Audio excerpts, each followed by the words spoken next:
Prompt corrective actions कई बार RBI banks के ऊपर अप्लाई करता है। तो वो होता क्या है, ये आरबीआई का मैकेनिज्म है जिसके थ्रू आरबीआई जो वीक बैंक्स हैं, जिनकी फाइनेंशियल हेल्थ में थोड़ा गड़बड़ चल रही है, तो मैकेनिज्म है जिससे उनकी फाइनेंशियल हेल्थ को इम्प्रूव करता है आरबीआई। ये 2002 में आरबीआई ने ये स्टार्ट करा था प्रोविजंस।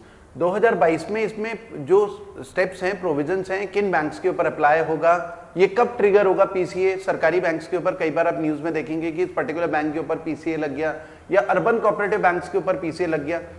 तो 2002 में ये स्टार्ट करा था और ये ट्रिगर होता है जब बैंक की कैपिटल एडिक्वेसी जो है वो एक आरबीआई की लिमिट सेट है उससे कम हो जाती है। कैपिटल एडिक्वेसी का मतलब होता है कि बैंक के पास एडिक्वेट कैपिटल होनी चाहिए जिससे वो अपनी उस एडिक्वेट कैपिटल के थ्रू अपनी ब्रांच का अपने एक्सपेंशन कर सके, नई नई ब्रांचेस खोल सके।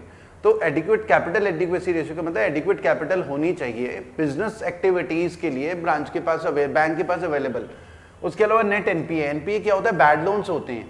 एनपीए नॉन परफॉर्मिंग एसेट्स होते हैं, वो बैड लोन होते हैं जब कस्टमर प्रिंसिपल पेमेंट में या इंटरेस्ट पेमेंट में डिफॉल्ट कर चुका हो तो वो पैसा बैड लोन की कैटेगरी में आ जाता है या एनपीए की कैटेगरी में आता है। जब किसी भी इंडिविजुअल की 3 महीने से ज्यादा टाइम पीरियड हो जाए, 3 महीने से ज्यादा टाइम पीरियड हो गया और उसकी ईएमआई डिपॉजिट नहीं हो रही है तो वो एनपीए की कैटेगरी में चला जाता है। उसके अलावा बैंक के ना रिटर्न ऑफ एसेट्स कम हो, ठीक है, जो बैंक मान लो कि फॉरेन एक्सचेंज में इन्वेस्ट कर रहा है, फॉरेन करेंसी में, गोल्ड में इन्वेस्टमेंट कर रहा है, इक्विटीज में इन्वेस्टमेंट कर रहा है, बॉन्ड्स में इन्वेस्टमेंट कर रहा है, उसका रिटर्न्स अच्छे ना आ रहे हो, उसका मतलब वो बैंक की फाइनेंशियल हेल्थ थोड़ा गड़बड़ है, तो तब पीसीए ट्रिगर कर जाता है।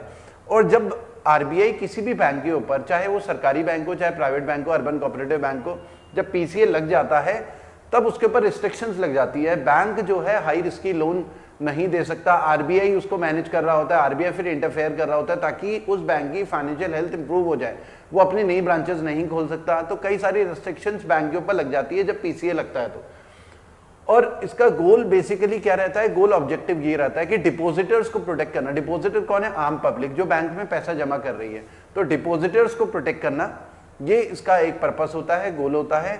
और बैंक की फाइनेंशियल हेल्थ इंप्रूव हो जाए, और जैसे ही बैंक की फाइनेंशियल हेल्थ इंप्रूव होती है तो आरबीआई पीसीए को, प्रॉम्प्ट करेक्टिव एक्शंस को हटा भी देता है, तब बैंक अपना इंडिपेंडेंटली फंक्शन कर सकते हैं। आरबीआई तो बैंकिंग सेक्टर का रेगुलेटर है ही।